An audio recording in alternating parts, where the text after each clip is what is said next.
É com enorme satisfação que a Ordem dos Advogados do Brasil, Seção Pará, inicia esta aula magna do curso de Práticas em Direitos Humanos, uma realização da Comissão de Direitos Humanos desta OAB Pará, por meio da Escola Superior de Advocacia.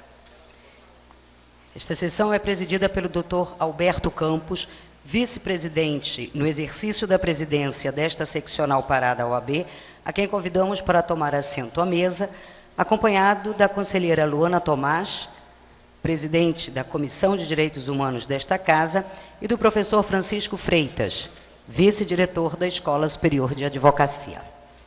Por favor.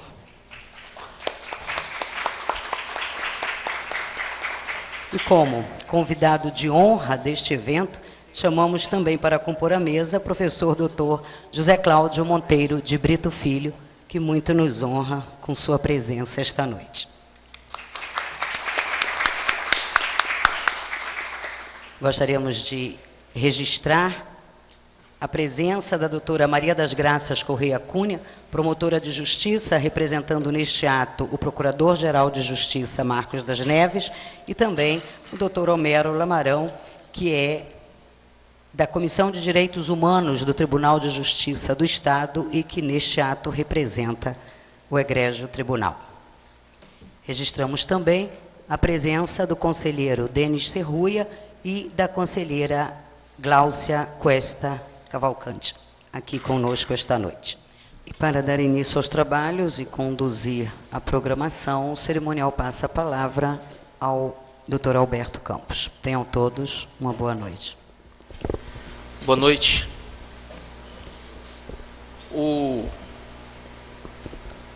A nossa cerimonialista, da agora a pouco, chegou lá na sala da presidência com o currículo do nosso palestrante de hoje, preocupada.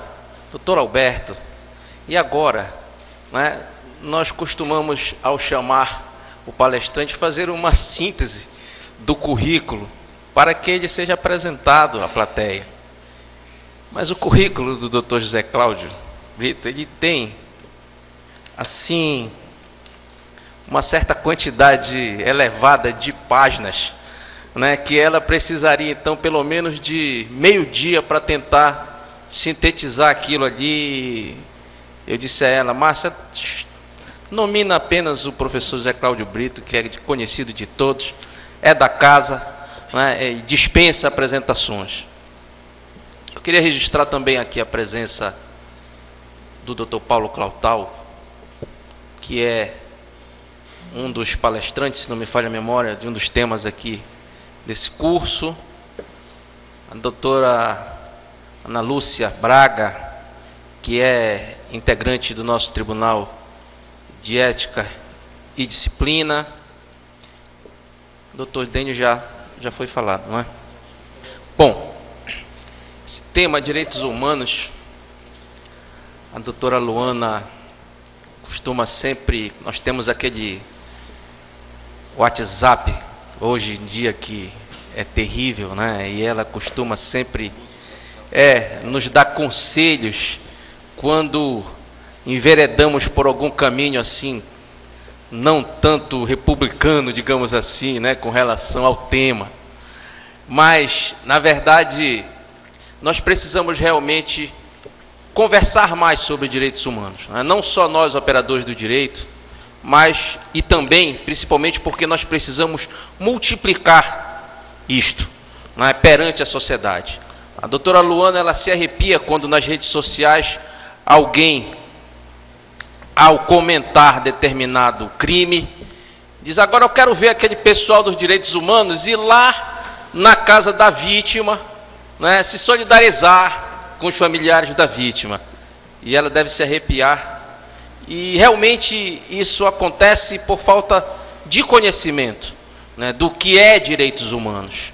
E eu não vou aqui me arvorar em conceituar direitos humanos, até porque eu estou aqui ao lado da Luana, do Zé Cláudio, e eu não vou fazer isso.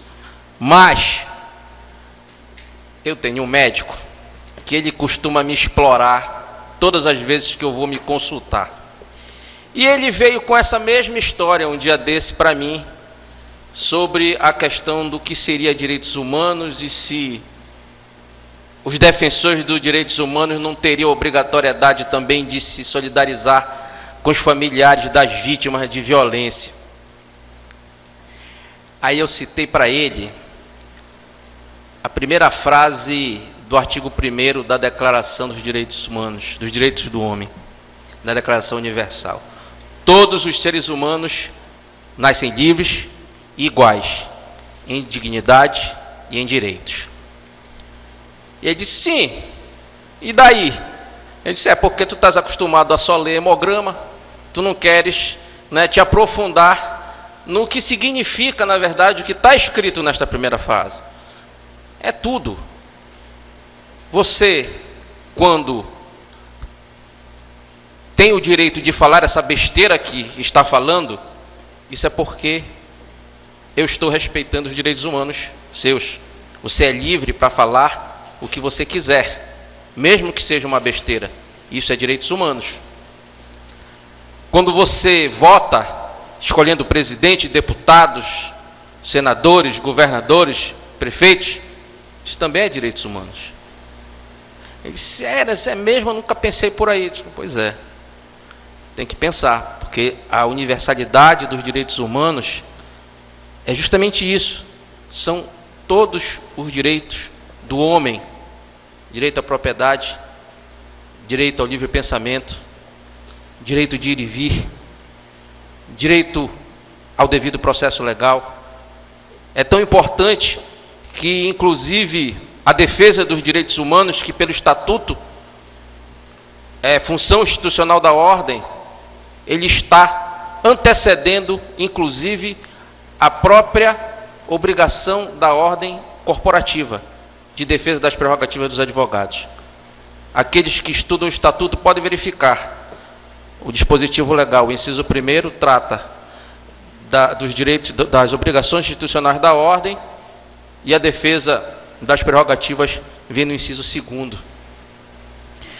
Então, dito isto, nós, como defesa dos direitos humanos, acho que essa iniciativa da Comissão de Direitos Humanos, tão brilhantemente presidida pela Luana, ela está cumprindo hoje o seu papel, que é, além de defender, procurar instruir, procurar educar, para que nós, operadores do direito, nos transformemos em multiplicadores e tentemos passar para a sociedade o que é direitos humanos.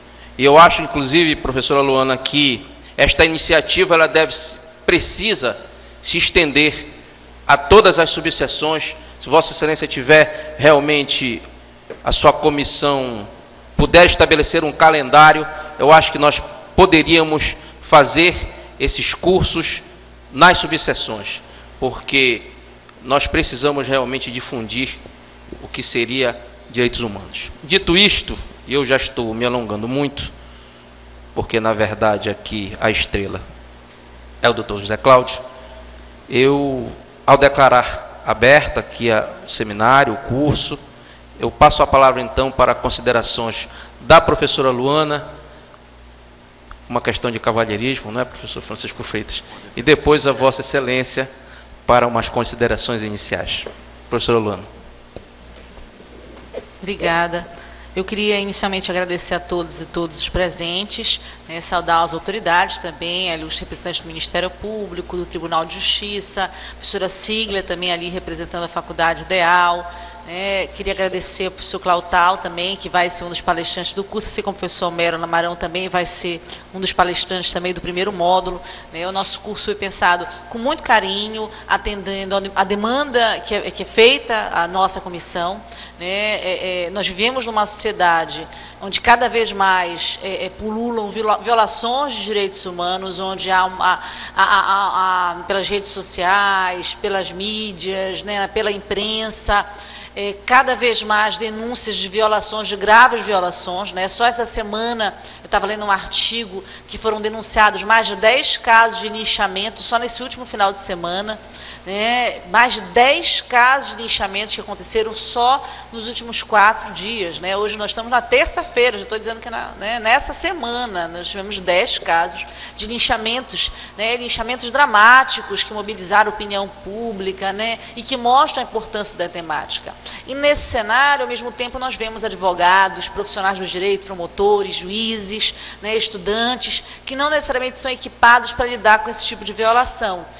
Muitos não tiveram a formação em direitos humanos na universidade, eu, por exemplo, não tive, né, na minha graduação eu não tive o curso de direitos humanos, né, fui ter já na pós-graduação, e aqueles que têm, hoje em dia, muitos estudantes têm até a disciplina de direitos humanos, mas essa disciplina tem um viés muito teórico, né, e muitos alunos não conseguem saber como manejar o sistema, como manejar, como recorrer à ONU, à OEA, né, quais são os órgãos do sistema, né, e você vê às vezes uma grande confusão, foi feita uma petição à Comissão Interamericana, à Corte Interamericana, à Comissão de Direitos Humanos, ao Conselho de Direitos Humanos, os próprios advogados não sabem direito como funciona e como recorrer a esse sistema e a importância desse sistema.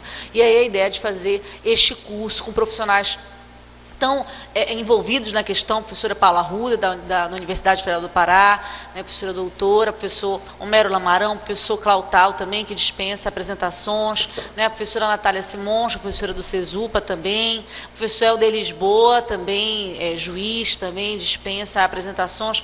Nós temos uma equipe fantástica, né, que vai estar ministrando esse curso, espero que vocês possam participar, possam divulgar também, né, para que a gente tenha o máximo de pessoas participando e que a gente possa, aí, a partir da proposta do Alberto, possa difundir isso também para as demais subseções. As inscrições para o curso elas estão abertas até o primeiro módulo. A ideia do curso é que a pessoa possa se inscrever para o curso todo e ganhar o certificado pela ESA de todo o curso, ou que ela possa se inscrever nos módulos, caso tenha interesse somente no módulo, ela pode se inscrever somente, né, em um módulo específico. Né? O curso também ele não toma um tempo gigante, então, para aquelas pessoas, terça e quinta eu não posso, o curso ele vai ser 2 dias de uma semana, cerca de 2 semanas no mês, né? Então tem um calendário muito específico, justamente para possibilitar a participação do máximo possível de pessoas. Então eu gostaria de convidar a todos a participarem, a se inscreverem, né? Agora a tesouraria obviamente não está aberta, mas durante a semana se inscrevam, divulguem o curso, comprem a ideia, porque isso com certeza vai ser um instrumental para que nós possamos enfrentar as inúmeras situações que nos deparamos no nosso cotidiano, no nosso estado, na nossa cidade. Né? Queria agradecer também aos membros da Comissão de Direitos Humanos que participaram ativamente da construção desse evento, que ainda terão ainda um trabalho muito grande pela frente, né? O João ali também representando, né, a Comissão de Direitos Humanos de Altamira, né? Muito obrigada pela participação, esperamos levar esse curso para Altamira também, toda hora puxam minha orelha, né? Aproveitando que o Alberto está aqui, já falo logo, né? Para a gente ver se a gente consegue fazer esse curso lá em Altamira também e em outros municípios, tá? Muito obrigada, estou à disposição de vocês, tá bom? Professor Francisco Freitas. Bom, falar de direitos humanos, falar de dignidade da pessoa humana, hoje temas de trabalho de conclusão de curso, dissertação de mestrado, tese de doutorado, sem fim, porque, pela sua complexidade, tão necessário nos dias atuais, principalmente. Então, aqui a ESA, em parceria, em mais uma parceria com a Comissão de Direitos Humanos, que também presidida pela minha colega e querida professora Luana Tomás, da UFPA, reforça o convite para que todos possam participar deste curso, como ela mesma já disse, o doutor Alberto. Os palestrantes dispensam comentários. Isso me faz lembrar um evento que eu participei na ocasião, e uma autoridade, poderia quase que máxima, eu não resisti à presença daquela pessoa. E o direito me ensinou também a habilidade de dizer que essa pessoa dispensa o comentário, porque seria uma redundância pelo brilho que ela já representa naquele evento. E assim, meu querido amigo também, Zé Cláudio, por isso que aqui não foi lido uma linha do seu currículo, porque eu também não vou usar, e nem ter o atrevimento e a coragem de fazer isso. Meus respeitos, posso dizer pelo senhor como au concours, parece coisa de escola de samba, au concours, né? Mas é o mestre dos mestres na matéria. Então, como bem disse a professora Ana, repito, divulguem. Está flexível, não é aquele programa cansativo, vai dar uma parada aqui para a Copa, né? E seria muito bom que todos participassem. Uma alegria muito grande, o doutor Alberto Campos está aqui, fazendo parte desta mesa e desse trabalho, e voltando a casa, já que Deus me deu uma nova oportunidade de viver, pela enfermidade que eu tive, e aqui estou de volta, disposto a contribuir com a administração Jarbas Vasconcelos. Muito obrigado, boa noite a todos. Professor Francisco Freitas, Vossa Excelência estava realmente fazendo falta aqui. Obrigado. Professor Zé Cláudio, Vossa Excelência vai usar da tribuna? Pois não, fica à vontade. Bem, eu quero primeiro agradecer o convite. Foi formulado inicialmente pelo professor Jefferson Bacelar, que é membro da escola e é coordenador do curso de graduação em Direito da Universidade da Amazônia, onde eu leciono. Quero saudar meu amigo Alberto Campos, né? Conheço há tantos anos e vejo que ocupa com tanto brilhantismo não só a vice-presidência, como agora a presidência no exercício da seccional do Pará, da Ordem dos Advogados do Brasil. Quero saudar a professora Luana Tomás, da Comissão de Direitos Humanos, e o professor Francisco Freitas, ambos da UFPA, ele membro da Escola Superior de Advocacia aqui da OAB Pará. Eu, quando fui convidado pelo professor Jefferson para proferir essa aula inaugural, eu perguntei a ele se existia uma temática definida para a minha fala, e ele me disse que não, que ainda iria discutir. Aproveitei então para eu mesmo sugerir uma temática que inclui uma série de questões que eu julgo importantes para discutir dentro da ideia de direitos humanos, e então denominei com uma pergunta, que na verdade é uma pergunta, e a pergunta que eu faço é se há uma concepção única de direitos humanos. Tá? O que eu me proponho é responder essa pergunta dentro de uma discussão que eu vou travar em 3 perguntas menores, tá?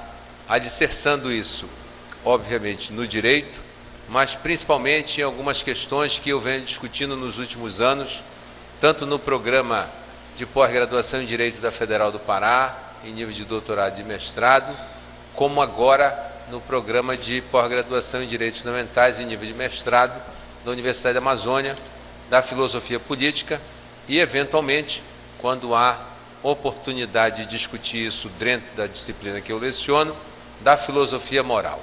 Tá? Então, a minha preocupação é, principalmente, aportar esses 2 ramos da filosofia dentro dessa discussão, porque eu julgo que eles são capazes de responder ou de ajudar a responder esse questionamento de se há uma concepção única de direitos humanos. Eu quero dizer para vocês que a maneira como eu vou expor, que é uma maneira bastante incisiva, não indica que eu acredito que esta é a única verdade possível.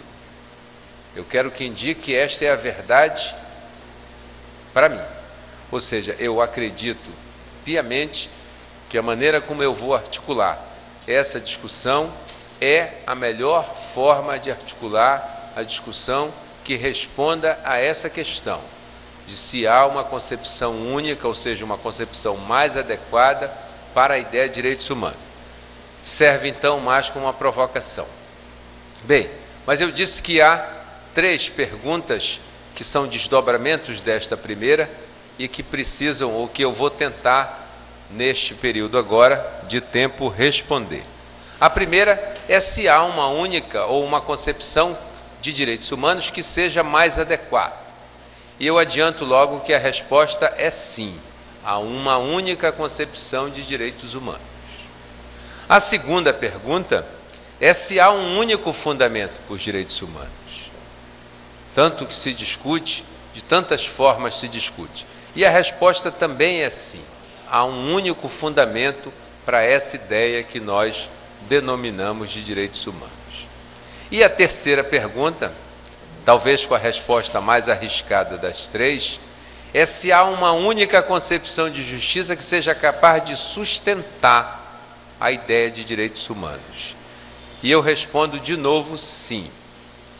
Não que exista uma concepção que seja totalmente adequada a sustentar uma ideia completa de direitos humanos, mas sim que das concepções ou das teorias da justiça que hoje em dia com as quais hoje em dia nós trabalhamos, só uma delas é capaz de sustentar, ainda que com as adaptações necessárias, uma ideia completa de direitos humanos. Tá? Para isso, eu vou, nessa fala, tratar basicamente de 3 fenômenos que são extremamente importantes, ou institutos ou instituições. Tá? Primeiro, eu gostaria de falar um pouco da universalidade dos direitos humanos, já tão bem ressaltada pelo Dr. Alberto Campos. Segundo, eu queria falar da dignidade da pessoa humana, que ele também mencionou. E terceiro, eu queria falar do liberalismo de princípios, uma teoria da justiça que nasce em 1971 com John Rawls e que, penso eu, hoje em dia é a única capaz de sustentar uma ideia adequada de direitos humanos. E eu começo então pela questão da concepção, e ela está intrinsecamente ligada à ideia da universalidade. Uma das coisas que mais se ouve falar é que direitos humanos é uma expressão polissêmica, ou seja, com mais de um significado. E essa é uma clara inverdade. Direitos humanos é uma expressão que tem uma significação precisa.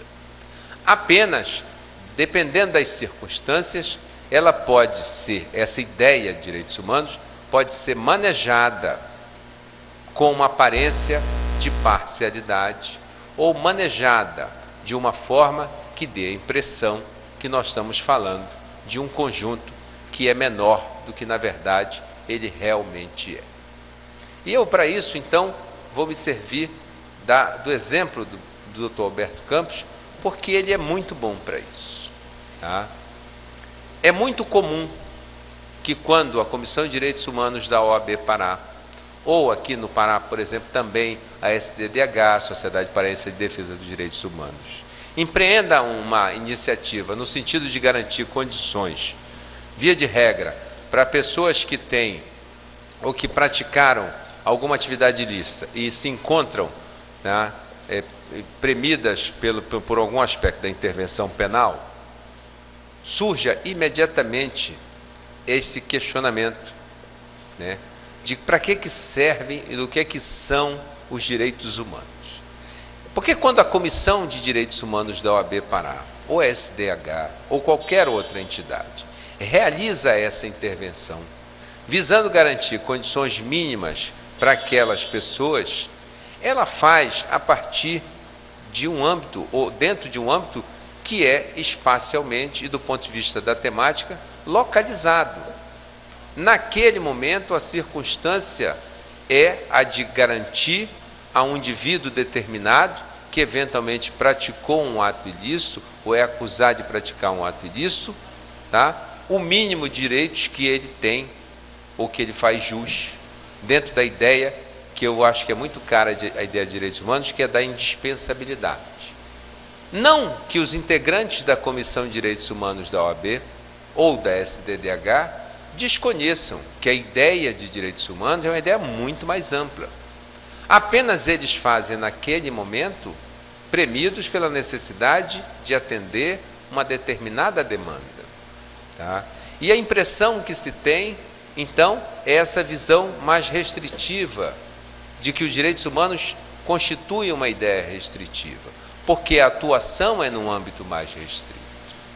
Tá? Essa é uma das razões pelas quais, às vezes, nós entendemos que direitos humanos é uma ideia que pode ter diversos significados. Não tem. Apenas naquelas circunstâncias, não são todos os direitos que estão sendo demandados. E, portanto, não serão todos os direitos que serão, naquelas circunstâncias, discutidos. Isso não quer dizer que os direitos humanos circunscrevam aquilo. Da mesma forma, quando alguém ingressa com uma ação em juízo, por exemplo, para discutir direito à saúde. Direito à saúde, o direito à saúde é um dos direitos sociais componentes da segunda dimensão, para quem usa a divisão em dimensões, e eu uso, pelo menos do ponto de vista da compreensão, do ponto de vista didático, dos direitos chamados econômicos, sociais e culturais. No momento em que eu faço esta defesa, eu estou fazendo uma defesa de direitos humanos. Não quer dizer que os direitos humanos signifiquem apenas isto. Eles significam mais do que isto. Eles significam todo um conjunto. Mas nós nem sempre defendemos o conjunto na sua íntegra. Nas questões concretas, nas questões reais, essa defesa é feita de forma localizada. Defender os direitos básicos dos trabalhadores é defender os direitos humanos dos trabalhadores. Defender a educação para todos é defender os direitos humanos. Defender o direito que os povos têm de se desenvolver é defender os direitos humanos. Tá? Não é, então, uma visão ou uma ideia que tenha mais de um significado. Bem, mas não é só nesse sentido que nós verificamos algumas incompreensões. Verificamos também quando algumas entidades buscam, aí sim, de forma distorcida, atrair para o âmbito dos direitos humanos direitos que não podem ser classificados como tal. Porque este é o reverso da medalha. E eu tenho dito, digo sempre aos meus alunos da graduação em Direito da UNAMA, onde eu ainda leciono Direitos Humanos, já lecionei na Federal, mas depois que me aposentaram na graduação, agora só na UNAMA. E digo lá para os meus alunos da graduação em Direito da UNAMA, que nós temos três maneiras, do ponto de vista da intensidade, de ver os direitos humanos. Uma é essa visão mais restritiva dos direitos humanos vinculados apenas aos aspectos da intervenção penal, porque foi assim mesmo que eles nasceram. Nós pegarmos a Magna Carta de 1215, assinada pelo rei João Sem Terra, assinada e não cumprida, assinada mais 8 vezes, também não cumprida, tá? Mas assinada inicialmente pelo rei João Sem Terra, por pressão dos barões ingleses e do clero, nós vamos ver que algumas questões sobressaem imediatamente. Uma delas é a atuação punitiva do Estado no aspecto da intervenção penal. A outra, que talvez mais interessasse ou interessasse tanto quanto, é a da chamada taxação consentida, porque o direito tributário também faz parte da ideia de direitos humanos, né? Todas essas questões. O direito como um todo sempre tem normas e princípios e regras que são considerados como indispensáveis para o ser humano. E é essa indispensabilidade que atrai o direito para esse conjunto. E, aliás, antes que eu esqueça, alguns autores procuram trabalhar os direitos humanos na perspectiva da importância. E eu tenho dito, todos os direitos são importantes. O direito só tutela a relação entre o homem e os bens da vida, ou o interesse, que o interesse é a relação entre o homem e os bens da vida, quando ele julga importante. Mas essa importância é dada pela possibilidade de contraposição, ou como diria Humberto Teodoro Júnior, pela possibilidade de nós termos interesses antagônicos de mais de um em relação ao mesmo bem da vida.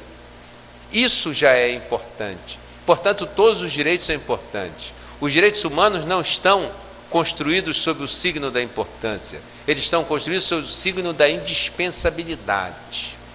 São direitos que são indispensáveis para o indivíduo, qualquer que seja a forma que nós estamos falando, né? Enquanto individualidade, enquanto coletividade unida em torno de uma noção de Estado-nação, o que seja. Nós sempre estamos trabalhando sob o signo da indispensabilidade. Tá? Bem, mas o que importa para nós compreendermos isso é que existem três maneiras. Uma maneira mais restrita, uma maneira que eu julgo adequada e uma terceira hipótese, né? Que é essa baseada na importância daqueles que acham que todos os direitos que são importantes são direitos humanos. Todos os direitos servem ao homem ou ao ser humano, né? Essa é uma visão antropocêntrica?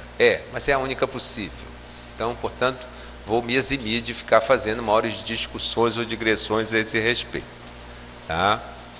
Pois bem, O certo é que, se todos os direitos são importantes, não é a importância que vai determinar. E, portanto, defesas que são feitas fora do âmbito da indispensabilidade não são defesas que são feitas sobre a ótica dos direitos humanos. Mas hoje em dia é muito comum que isso aconteça, de nós termos grupos que, contrariamente à ideia de direitos humanos, defendem aqueles direitos e tentam emprestar a esses direitos essa significação. Para nós não usarmos um exemplo nacional, porque eles são sempre problemáticos, vamos usar um exemplo hipotético. Imaginem, por exemplo, que um determinado país do norte da África, onde a maioria da população tem relação com a religião muçulmana, resolve estabelecer que a dominação masculina, que é a dominação de gênero, é uma possibilidade simplesmente porque ela constitui um padrão cultural aceito pela maioria dos indivíduos, Aquela noção de que é justo porque a maioria acha que é justo, Contraposta, por exemplo, por Ronald Dworkin, quando Dworkin diz: um sistema não se torna justo apenas porque a maioria das pessoas pensa nesse sentido. Mas imagine então que a maioria da população, por influência da religião muçulmana, entende que a dominação de gênero é perfeitamente possível. Isso tem acontecido, Outro dia, sob o argumento de que o artigo 20 da Carta Africana dos Direitos Humanos e dos Povos garante a cada um dos povos o direito à autodeterminação, como se o direito à autodeterminação fosse o direito de se autodeterminar na direção de práticas injustas. Ora, o direito à autodeterminação já está previsto desde os pactos internacionais, direitos civis e políticos, direitos econômicos, sociais e culturais. E essa é claramente uma visão distorcida, mas se coloca como se fosse uma questão de direitos humanos, uma questão local, um padrão cultural específico que não ultrapassa as fronteiras daquela comunidade, não se impõe como um padrão universal de direitos humanos. E por isso vai então a minha primeira questão em relação ao primeiro tema que eu me proponho tratar, que diz respeito à universalidade. A universalidade, às vezes, é colocada em xeque, tanto no âmbito da antropologia como da filosofia política. Hoje em dia é colocada em xeque por aquele que é considerado o popstar da filosofia política, talvez o maior dos filósofos políticos vivos em termos de notoriedade de conhecimento, que é Michael Sandel, que quando escreve Justiça, que no Brasil foi traduzido como Justiça, o que é fazer a coisa certa, publicado pela Civilização Brasileira, mas que está no YouTube, e é por isso que ele é o filósofo mais conhecido, porque as aulas estão no YouTube, transmitidas a partir de um auditório em Harvard, quando Michael Sandel, que melhor expõe, ou que de todos os melhores expõe a compreensão da moderna filosofia política, da própria ideia de Rawls, da filosofia moral com Kant, da concepção utilitarista, diz no final: mas não é bem assim, emprestando ao saber local ou à cultura, aos padrões culturais, uma significação que é totalmente capaz, ou que só serve para distorcer essa ideia que nós estamos aqui defendendo, que é a ideia de direitos humanos. A universalidade, ela é uma característica natural dos direitos humanos, e ela significa que esses direitos são universais, ou seja, são direitos de todos os seres humanos em todos os locais do planeta, independentemente de qualquer circunstância. Não dá para falar de direitos humanos sem falar de universalidade. Algumas características são incluídas ou são apresentadas a determinados institutos, fenômenos, instituições jurídicas, a partir de uma compreensão que os autores têm e que acabam modificando ou dando um formato para aquela ideia. A universalidade não. A universalidade, ela tem que ser considerada como nascendo junto com a ideia de direitos humanos. Porque se esses direitos são humanos, eles são de todos os seres humanos. Se eles são de todos os seres humanos, eles não respeitam fronteiras. é evidente que esses direitos são marcados sempre pelo signo da universalidade. É a primeira, é a principal e é uma característica natural dos direitos humanos. Qualquer concepção de direitos humanos tem de levar em conta, então, necessária e obrigatoriamente a ideia de universalidade. Qualquer outra significação não é desse conjunto que estamos a falar. Por isso que eu tenho dito, quando eu reproduzo esse embate que se estabelece entre universalistas, a partir da concepção claramente kantiana, né, e relativistas culturais ou relativamente relativistas, num primeiro debate que era travado entre o direito e a antropologia, que esse debate ele reflete um falso dilema. Uma tentativa de saber se os direitos humanos são universais ou se eles se submetem ao relativismo. É um falso dilema, porque se nós respondermos afirmativamente à ideia de que eles se submetem ao relativismo, então eles não são direitos humanos. Eles têm que receber uma outra denominação, porque nós não podemos falar que são direitos humanos somente dos brasileiros, direitos humanos somente dos europeus, direitos humanos somente dos africanos, somente dos americanos. Se os direitos são humanos, eles são de todos os seres humanos. E esse mesmo debate e esse falso dilema, hoje em dia, mais contemporaneamente, se reflete numa discussão que é travada entre os universalistas e aqueles que se convencionou chamar de comunitaristas. Os comunitaristas ressuscitam, no bom sentido, claro, ressuscitam a concepção hegeliana de que a norma é válida a partir de um determinado padrão cultural. Deve-se considerar o comunitarismo, de tudo que eu já li, como inaugurado formalmente a partir de 1975, quando Charles Taylor escreve Hegel e a Sociedade Moderna. Mas hoje em dia nós temos diversos comunitaristas de expressão, né? Lembrando o professor Paulo Clautal aqui presente, um que o pessoal do Cesupa gosta muito, eu não sei se é autor de preferência dele, Paulinho é meu amigo, mas eu não consigo saber de todas as preferências literárias dele, até porque ele lê muito, que é Alasdair MacIntyre. Alasdair MacIntyre é aquele que disse que os direitos humanos devem ser equiparados, do ponto de vista da sua significação, ao unicórnio. Todo mundo fala, mas ninguém consegue provar que existe. Isso é o que Alasdair MacIntyre fala a respeito dos direitos humanos. Embora alguns mais flexíveis, como Michael Walzer, em Esfera da Justiça, e o próprio Michael Sandel, consigam falar em direitos humanos. Isso não quer dizer, entretanto, que eles conseguem trazer para dentro do comunitarismo essa ideia. Não conseguem. E por que não conseguem? Porque trabalham a partir da ideia de que as normas são válidas a partir de padrões culturais determinados. E isso é totalmente incompatível com a ideia de direitos humanos. Porque se eles são humanos, eu volto a repetir, eles são de todos. E eles, portanto, não respeitam fronteiras. É claro que nós não fazemos essa discussão exclusivamente para negar a possibilidade de comunitaristas e relativistas terem a primazia desta expressão. Até porque, no máximo que nós podemos compreender, dentro da perspectiva antropológica, no relativismo cultural, dentro da perspectiva filosófica política do comunitarismo, é o respeito aos chamados direitos fundamentais, mas aos direitos fundamentais na compreensão que no Brasil nós principalmente abraçamos, que é a dos direitos indispensáveis ao ser humano, que são constitucionalmente garantidos. E essa frase não é minha, essa frase é uma frase célebre do professor Fábio Conder Comparato, que está, por exemplo, na afirmação histórica dos direitos humanos.